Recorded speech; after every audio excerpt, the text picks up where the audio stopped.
Le Seigneur n'a pas voulu uniquement se faire connaître à Jean comme le glorieux Christ. L'intention du Seigneur était de confier à son serviteur Jean une grande et importante responsabilité. C'est ce que nous voyons dans les 2 derniers versets du premier chapitre du livre de l'Apocalypse. Écris donc les choses que tu as vues, et celles qui sont, et celles qui doivent arriver après elles. Le mystère des 7 étoiles que tu as vues dans ma main droite et des 7 chandeliers d'or. Les 7 étoiles sont les anges des 7 églises, et les chandeliers sont les 7 églises. Apocalypse 1, 19. Le Seigneur voulait que Jean écrive les choses vues, et celles qui sont, et celles qui doivent arriver après elles.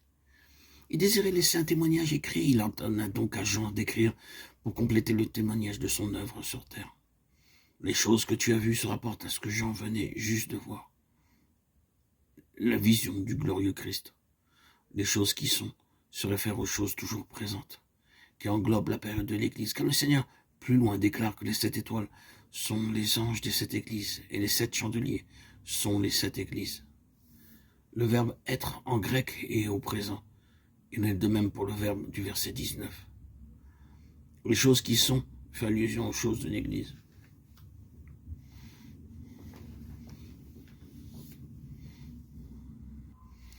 Les 7 étoiles et les 7 chandeliers d'or sont aussi appelés le mystère. En tant que tels, ils ont une signification spirituelle. À moins que Dieu les révèle, nul ne peut comprendre les mystères que contient la Bible.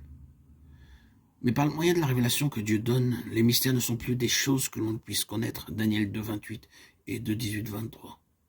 Le mystère des 7 étoiles et des 7 chandeliers d'or a déjà été expliqué à Jean par le Seigneur. Saisissons-le avec un esprit paisible. Le Seigneur tient dans sa main droite les 7 étoiles.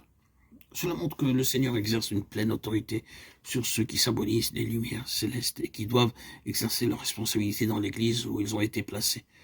La main droite du Seigneur, cette main puissante seule, rend les étoiles capables de briller selon sa volonté.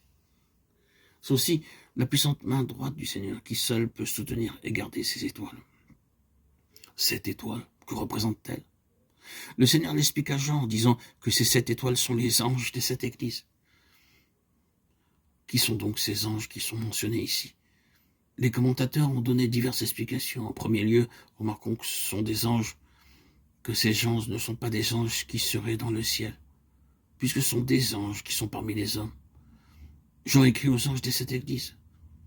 S'il en est ainsi, alors il est donc évident que Jean n'écrit pas aux anges dans le ciel. Ainsi donc, ces anges doivent représenter non pas des êtres célestes, mais se référer à certaines personnes qui sont dans les églises. Quelle sorte de personnes sont donc les anges de cette église? La signification du mot messager en grec est quelqu'un qui est envoyé. Ces anges ou ces messagers sont les représentants des églises.